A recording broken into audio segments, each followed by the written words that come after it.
The Hebrew language, in its origins, was more like an ideogram than letters that belonged to a language. And there are two types of language. The language originated independently, but was influenced by another, as in the case of Praesidic and its influence on Phoenician and Proto-Canaanite, and then on Pau Hebrew. And there is the language derived from another language, such as Castilian, which derives from Latin, for example. What I mean is that the original ancient alphabets were created by pictographic symbols. Each letter represented a symbol. This means that the letter itself was born through what in Hebrew we call hak, which means to engrave in stone. These ancient languages, like Hebrew, are written from right to left, because they derive from original alphabets, where the right hand was used to strike with a tool and engrave on the stone. In this sense, in the ancient language, when making a letter, it was like creating a vacuum, a void on the stone, the matter. The void engraved on the stone is the receptacle of the information. It is in the void that the message can be transmitted. We have to empty ourselves of matter in order to receive the message. We have the problem of thinking that the more we fill ourselves with matter, the more information we have, when in fact information comes from emptying ourselves of matter. During the post-Aeschylus period, Hebrew began to have a numerological correspondence. The numerology of each word means that this word has a weight of energetic vibration and, therefore, words that have the same numerological value have the same energetic concordance or frequency. For example, the word pregnancy, era, is equivalent to 271, the equivalent of the days in 9 months, or the words Messiah and serpent, which are worth 358. We are no longer talking about numbers, but about energies. The energies of Messiah and serpent are, in fact, the same energy. If the energy is well situated, it acts for good, but if it is poorly situated, it works for evil. All energy is neutral. Therefore, the Kabbalists already knew that we can change all the variables of evil if we know how to direct each energy to where it should be.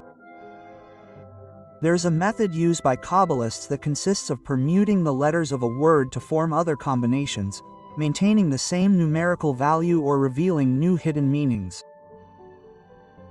According to the Zarif, letters carry energy and meaning. So, by rearranging them, you access different layers of reality. For example, when we invert the letters of the word ni, which means I, we obtain the word aim, which means nothing.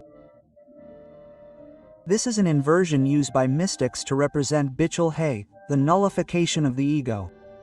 The ego is directly related to everything that involves ourself. And the inflated ego, ani, needs to be emptied until it becomes aim, nothing, so that it becomes a container of infinity and the light can enter. In other words, when you realize that you are nothing, you become everything, because at this level you are not what you have, you are what you can contain. The Bulafia said that when he created a word combining Hebrew consonants, which have no meaning in our reality, he was in fact invoking hidden energies of the future that are in the matrix of infinity. Because all the words we know have some meaning in our language, but these words that have no concept in our reality exist as archetypal energies in the matrix. So, we were moving hidden energies that we are not aware of. Because all the words we speak only move words and energies that we already know conceptually. The problem is that the lack of awareness and consciousness constantly causes human nature to misdirect its energies. By raising consciousness worldwide, all human beings will be able to know perfectly how to use each of their energies. Envy would turn into admiration. Money would be used for research and cures for diseases. Ego and power would turn into altruism, and so on. We are not talking about moral evil, but about a structural evil, about energies that are misused.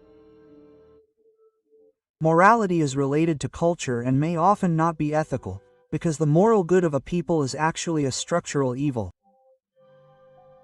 For Kabbalists, numbers are very important, because they are not just numbers. Each number represents an energy. For this reason, many people who lead a life full of serious problems can change this situation by using another name, because even the name carries a type of energy. And the energetic relationship of this name may not be compatible with the cosmic energy of the place of origin in the universe, where this soul came from.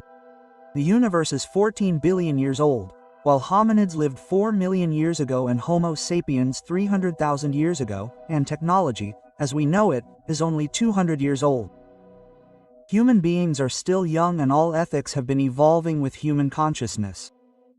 Finally, although rationally we know that gematria is a system that uses human language, it reveals symbolic and structural patterns that transcend the conscious intention of the authors. This becomes evident when we find these mathematical structures, even in texts that historically are the result of political and religious conflicts. This is certainly not absolute proof of an external superior power, but it indicates a level of order that resists mere chance. As racism teaches, the supreme source is not a god in the human mold, but rather the Atzmudo, the indefinable absolute being, which is beyond even the concept of existence.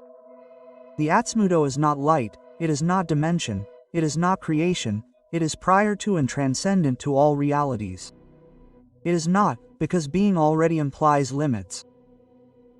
And that is exactly why it cannot be proven or refuted. It is beyond what can be thought, spoken, or denied. So, the religious and the atheist are, in a way, orbiting the same void. The religious project a positive absolute, the atheist a negative absolute. But both depend on a human structure to speak of something that is beyond all structure. In other words, both construct interpretations in the face of the silence of the transcendent. Often, those who understand the depth of these issues have seen the flaws of traditional religions, seen the historical origins behind the texts, and realized the immaturity of the masses. But instead of transcending, they gave up. He embraced existential emptiness and meaningless chance as an end. But absolute chance is unstable and patternless. And the idea that everything arose from chance implies a universe without direction, without purpose, and without deep structure. And this clashes with the fact that we live in a cosmos with constant mathematical laws, with recurring patterns, with fractal symmetries, and with the emergence of consciousness, which is something totally improbable in absolute chaos. If everything were really by chance, we should not expect such order, beauty, and archetypal repetition. Chance explains entropy, but it does not explain meaning. By denying the possibility of any transcendent principle, we would also be affirming an ontological position and, therefore, we would also be believing that everything boils down to the visible, the quantifiable. And this is no more neutral than believing in Atzmudo. It is just a choice of where to deposit the mystery, in chance or in something higher. And on the other side, we are frightened by the abyss who decide to cling to rigid dogmas and legends that help them find emotional comfort. In the end, belief and disbelief cancel each other out. Art is mutual, and therefore beyond even the ideas of existence or non-existence. The religious person says it exists, the atheist says it does not exist, but both are trapped in human categories. Neither can prove it, because what is truly transcendent escapes any definition. Those who investigate reality, on the other hand, see in the patterns of history, language, and gematria signs of an intelligence that transcends time. And this is art. We see the complexity and problems of religions, but we do not reject the existence of a superior force, nor do we accept absurd infantilizations. When all human beings reach a high level of consciousness from the id after several reincarnations, the space-time universes of Asia, Yetzirah and Briah will be unified in Atzilut, and the material world will be transformed into the kingdom. It is not easy, but it is the challenge we face. And when we are ready, Atzmudo will descend the kingdom from heaven to earth.